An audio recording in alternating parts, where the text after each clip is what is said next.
This is Ludwig. He's a video editor in his 20s making around 1 to 2k a month. He came to me because he just had his lowest month, $900, and he needed help with that. He lives in an expensive country, he's got a girlfriend to take care of, and more importantly, he's got to take care of himself. So we got him from 1k a month to 6.4k a month within 6 months, and in this short interview we explain exactly the process that we use. So if you're an editor making sort of that 1-2k a month range, you'll be able to replicate the entire process. I kind of lucked into editing, and then after that, the only other job I really found was random Twitter post, reached out, got lucky.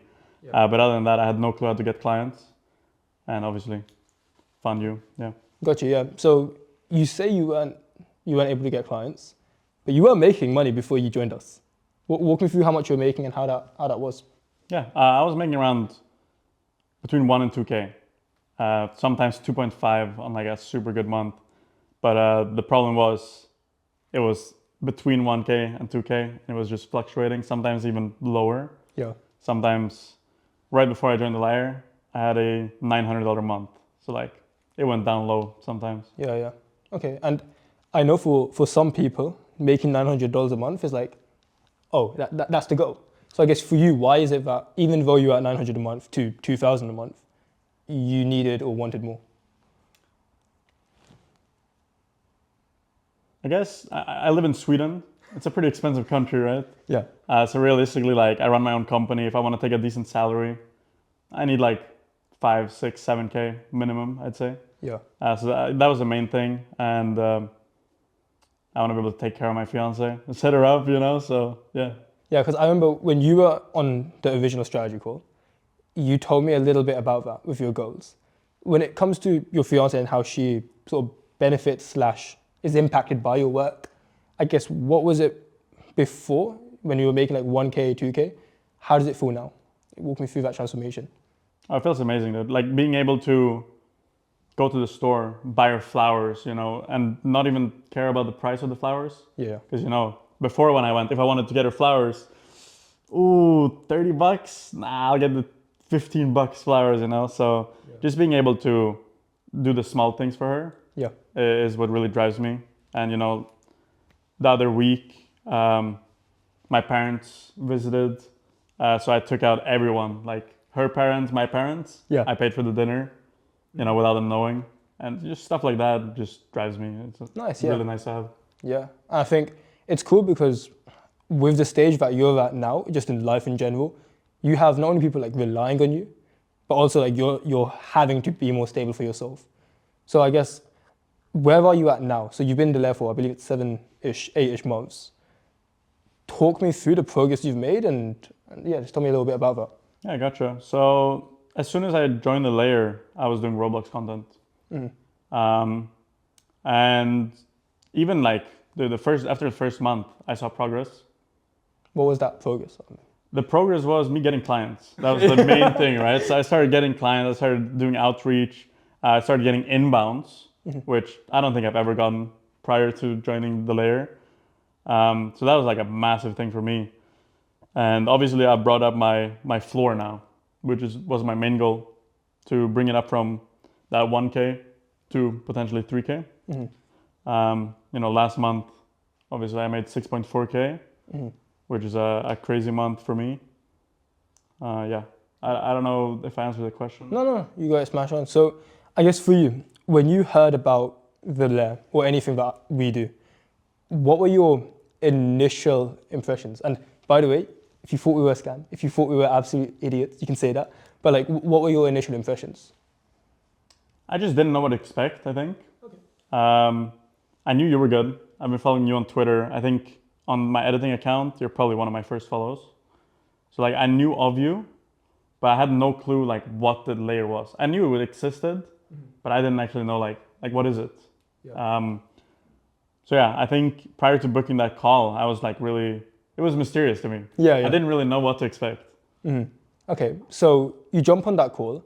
I guess, how did you feel through that call and like what was sort of going through your mind while we were on that call?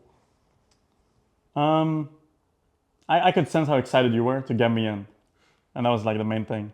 I was a little hesitant because, it's a big investment. Yeah. It's the biggest investment I've made so far in my editing career, probably in my life, honestly.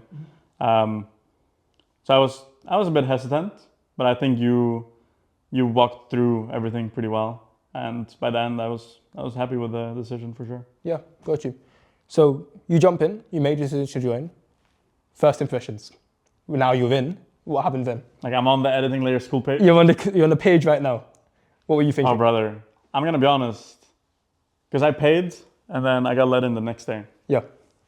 I felt like a kid on Christmas, bro. Like, I was like, I couldn't wait to get in and just see what was up. Yeah, yeah. So first impressions, feeling like a kid on Christmas, man. It was super exciting. Going through the first initial courses too was super fun. Yeah. Yeah. Got you. And what would you say the first result was you got? Whether big or small, what was the first like, okay, this has started working for me now? Like, what was that point? I think it was after going through the client acquisition module and the preview module. When I started posting previews, I think before I even got outreach clients, I started getting inbounds. And that to me was like, damn, like I can just edit like I've been editing and get people to come to me. Like that was like crazy to me. Yeah. So that was probably the biggest thing, is just seeing the inbounds come in after like 2 weeks of being in there, 1.5 weeks, something like that. Got you. Because there's both of those methods. There's inbound, there's outreach. People argue which one's better. And it sounds obvious, like, oh, inbound's better, outreach is better. Some people say either. Truth is both work. So I guess for you, what made you, why do you think that you like the fact that you had inbounds working first and then outreach you've got like a little here and there, but I guess what made you attracted to the inbound side of things? Just, I'm able to focus on what I want to do, which is edit. So I don't have to take an hour a day to outreach, right? Because I was just getting inbounds. But I still outreach here and there. I just think it's really nice to, and I think the benefit of outreaching is you can outreach to the people you want to work with. Yeah. But yeah, I think I was just amazed by the inbounds, because I never really thought of, oh, creators can message me. Yeah. I never really thought of it like that. Yeah. So you started sort of like 2K, hit 6.4K a month, and you've worked with inbound clients for the most part. You changed niche throughout that. Walk me through that. Yeah, so I was doing Roblox content for Witty B. Shout out Witty. We started when he had like 500K subs. He's at like 700K now. So I was his main editor for a long time, like 3 months, I think. Yeah. And how much were you charging for those? I was, yeah, this is good. We should bring that up. Okay. I was charging initially $100.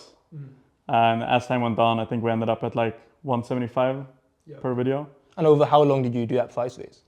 Over the 3 months, so like the last 1.5 months maybe, I was at 175, and I did 2 videos a week, I believe. So I started in Roblox. I started like taking the style of IRL edits into Roblox, because he was doing basketball content in Roblox. And then one day I saw All Hail Cullen posted that he's looking for an editor. Fuck it, why not? This is my shot, and I did a trial edit. Yeah. They absolutely loved it. And this was IRL basketball niche. So I just started doing like an IRL style in Roblox, and it transitioned super smoothly. And what do you feel like helped you when it came to actually improving the editing side? Because I know you joined a lot of feedback calls. So I guess, what do you feel like was the impact of that? And how did it relate to your actual client work, not just like, oh, I know how to edit? So I think, like you said, I joined a lot of the feedback calls. I tried being there for every feedback call, especially in the beginning. Yeah.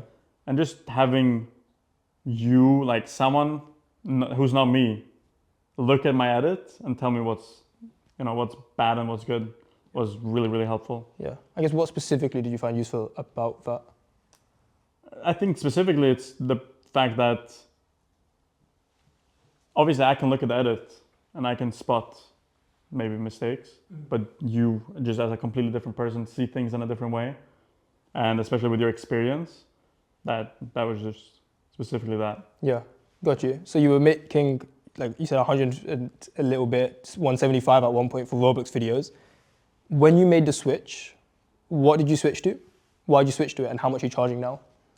What did I switch to as in? Niche, right. So I switched to the IRL entertainment niche, I guess you put it, basketball specifically. And I jumped up to $500 per video. And then my most recent client, I jumped up to $850 per video in the lacrosse niche. Lacrosse niche. Yeah. Interesting, yeah. So charging 500 for a video, then you got another client who's 850 per video, which is sick. And you had a $2,100 per video, which is wild. Yeah. We had a little chat about this earlier. Walk me through what you expected when it came to how you're raising prices and what actually happened in terms of like how fast it happened, how much you raised it by. Like, did you expect this would happen? No, I didn't expect I expected the price changes to come in, but not this fast. Like, I went from 175 to 500, which to me back then was like mind blowing. And then I went from 500 to 850, which to me also is mind blowing. It's almost double again.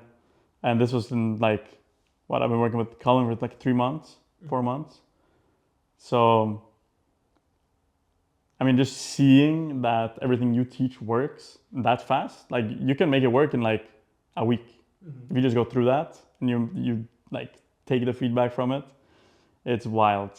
Yeah. And yeah, when I said the price of the $2,100 video, stood firm on the price, didn't back down, it felt amazing, bro. Yeah. You want to talk about that actually? The whole DM? the DMs. Did I bring my phone? Yeah. Should we go grab it? Yeah, Go sure. grab it real quick. Yeah. That'd be sick. Oh, it was on charge, right? Yeah, we're good. New iPhone coming soon. Oh yeah, this one's broken, bro. All right. So for what you're about to show, give a little bit of context.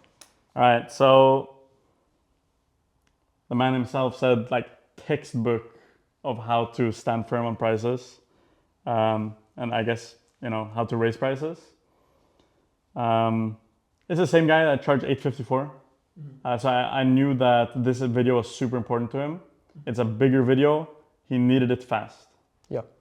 Only way I can get it done fast is by charging more than double, right? Yeah.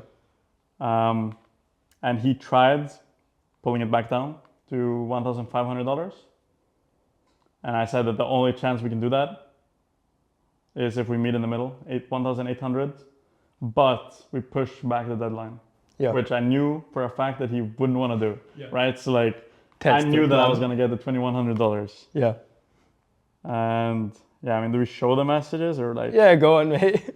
Is there any parts where you feel like, even looking back, oh, that was the bit that old me wouldn't have done, like pre-layer me would never have done, and now I'm able to say like this actually works and here this works. Yeah, I can break down everything. I would never mention $2,100 prior to the editing layer. That's the one thing. I also wouldn't stand firm on the price. I would have probably dropped down to 1,500. And I think the main thing was setting up expectations is like the big thing, right?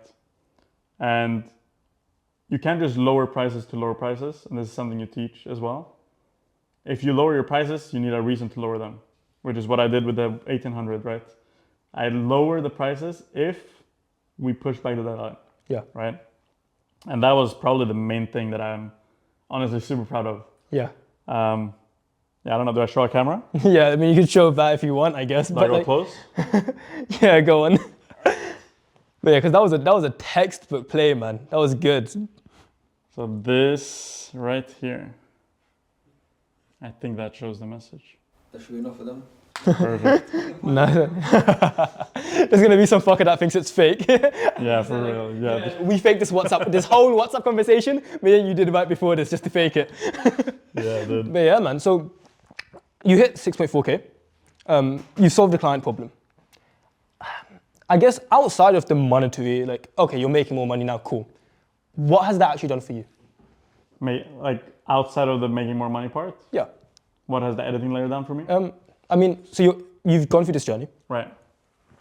You have more money coming into your account. Like, the number goes up, cool. But I guess what has that money actually done? Like, how do you feel about the whole editing thing in yourself now that you've been through the lab and you've made this progress? I feel like a new person, like genuinely. Like I told you earlier, like I'm Swedish, we're like super nice, like we're designed that way, you know?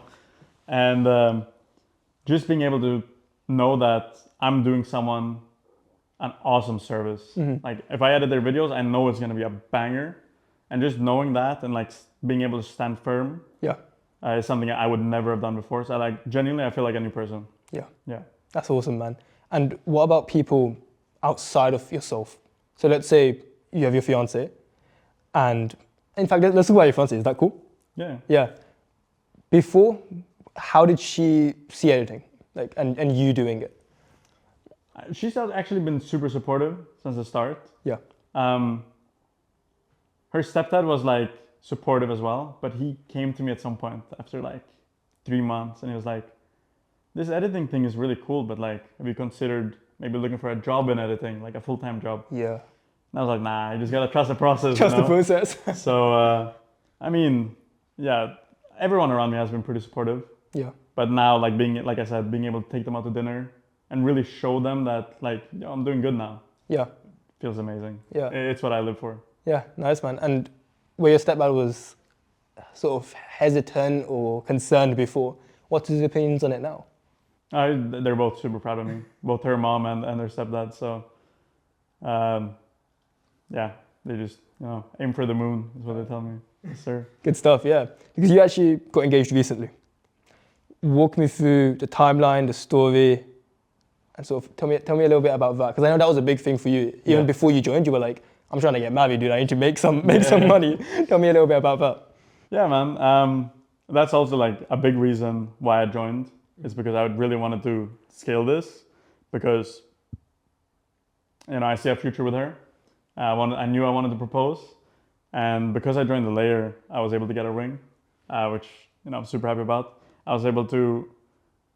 We booked a trip to Disneyland Paris. Yeah. We were there for like a little more than a week, I think. And I proposed right like during the fireworks show at Disneyland. In the middle of everyone, bro. Like I had people freak out around me, but I was, so focused because it's such a big moment. I didn't even realize. Yeah. She just told me afterwards, like everyone was freaking out around me. And I was like, really? I was just so focused. So like, yeah, super happy I was able to do that and make it special. Yeah, congratulations, man. Thank you, bro. Because I remember when you made that post in there, and you were like, what was it? Got engaged or like proposed to my girlfriend? It was proposed to my fiance or girlfriend? It was something like that. Yeah, something like that. Yeah, and you were like W editing money or with editing money. Yeah. I don't know what the W standed for. Was it W editing money? Was it okay? I was trying to think like, is it W editing money like with editing money or W like editing money? Both. Fair enough. Yeah. I feel like an English teacher the way I'm breaking this down. But yeah, man. So talk to me. What are next steps from here? Next steps from here. So the rest of this month, I'm actually gonna take it pretty chill. Yeah. Chill a little bit, and then next month aim for 7K as a goal. Mm-hmm. And I think that's really cool because you mentioned your goal by the end of this, and like not really end, but as in like you're 80 years old and dead, but like end of sort of long-term goals is you want to be able to make the money from editing, but you want the time to hang out with family, chill with loved ones. Is that sort of tying into what you're saying now, like that? Yeah. Chilling a bit and pushing it harder when you want to. That's cool. Yeah, just being able to do that is super nice. Like if I want to have a month where I spend more time with my fiance, I can decide to do that. Right? Yeah. And still make more than the old floor. So yeah, floor's gone up. Yes, sir. Here you go. Good stuff, man. Thank so you. If there was someone who is watching this and think they're where you are right now, they're where you were 8 months ago. So think you haven't jumped on a call yet. You know nothing about the layer. And you're watching these testimonial interview videos, what would you say to that person if they were watching this right now? If you want to take it serious, do it. Like just book that call, get on a call with Malice, and if he doesn't sell you, it's because you don't want it bad enough. I'm gonna be honest, that's what it is. But just take the jump. I was honestly super nervous, not before the call, but committing because of the money. But brother, if you put in even a little bit of effort, bro, 1 month, it took me 1 month to get like this much value out of it. And it paid off everything, right? 1 month. Yeah. 1 month and it paid off the entire investment. So, yeah. I appreciate the kind words. Ludwig, I'm proud of you. And yeah, let's keep killing it, man. Yes, sir. Good stuff. Appreciate you, bro.